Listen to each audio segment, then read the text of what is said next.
അങ്ങനെ നമ്മൾ ഓൾമോസ്റ്റ് ഒരു എയിം ഇല്ലാതെയാണ് നമ്മൾ ശരിക്കും പറഞ്ഞാൽ ഇങ്ങോട്ട് വന്നത്. എന്താണ് ചെയ്യാനുള്ളതെന്നൊരു ഇൻസൈറ്റ് ഇല്ലായിരുന്നു. വേറെ ഒരിടത്തും പറഞ്ഞു തരാത്ത കുറേ സംഭവങ്ങൾ നല്ല ഡീറ്റെയിൽഡ് ആയിട്ട് അടിപൊളിയായിട്ട് എക്സ്പ്ലെയിൻ ചെയ്ത് തന്നായിരുന്നു.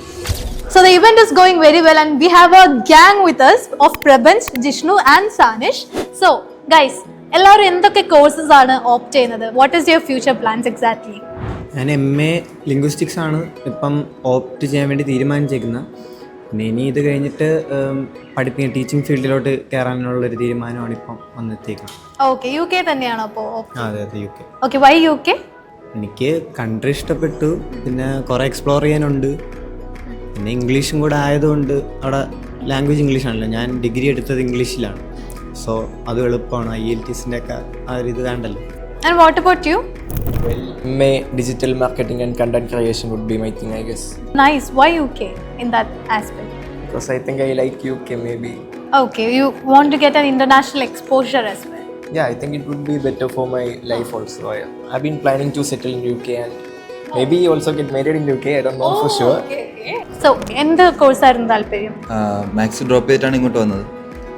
ഇനി ഒരു ബിസിനസ് മൈൻഡ് സെറ്റ് ചെയ്ത് UK തന്നെ ബിസിനസ് ചെയ്യാനാണ് പ്ലാൻ. അതിനൊരു BA അല്ലെങ്കിൽ BBA എടുക്കാനാണ് ഇരിക്കുന്നത്. അത് കഴിഞ്ഞിട്ട് മിക്കവാറും UK തന്നെ സെറ്റിലാവും. സ്റ്റേർലിംഗിന് ആരായിരുന്നു കൗൺസിലേഴ്സ് ഉണ്ടായിരുന്നേ? Hasna was your councillor. എങ്ങനെ ഉണ്ടായിരുന്നു? നല്ല കമ്മ്യൂണിക്കേഷൻ ആയിരുന്നു. എല്ലാം നല്ല രീതിയിൽ പ്രോപ്പറായിട്ട് കമ്മ്യൂണിക്കേറ്റ് ചെയ്ത് നമുക്ക് പറഞ്ഞുതരും സംഭവങ്ങളെല്ലാം. സ്റ്റേർലിങ്ങിനെ കുറിച്ച് പറയുകയാണെങ്കിൽ ഞാൻ ഇതിന് മുൻപ് വേറെ സ്റ്റഡി അബ്രോഡ് ഏജൻസീസിനെ കോൺടാക്ട് ചെയ്തിട്ടുണ്ടായിരുന്നു.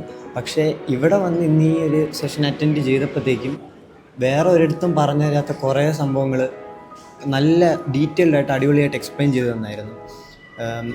അങ്ങനെ നമ്മൾ ഓൾമോസ്റ്റ് ഒരു എയിം ഇല്ലാതെയാണ് നമ്മൾ ശരിക്കും പറഞ്ഞാൽ ഇങ്ങോട്ട് വന്നത്. എന്താണ് ചെയ്യാനുള്ളതെന്നൊരു ഇൻസൈറ്റ് ഇല്ലായിരുന്നു.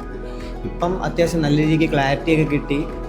ഒരുവിധം നമുക്കിനി അടുത്ത് എന്താണ് സ്റ്റെപ്പ് ചെയ്യാനുള്ളതെന്ന് നല്ല രീതിക്ക് ക്ലിയർ ആയിട്ടുണ്ട്.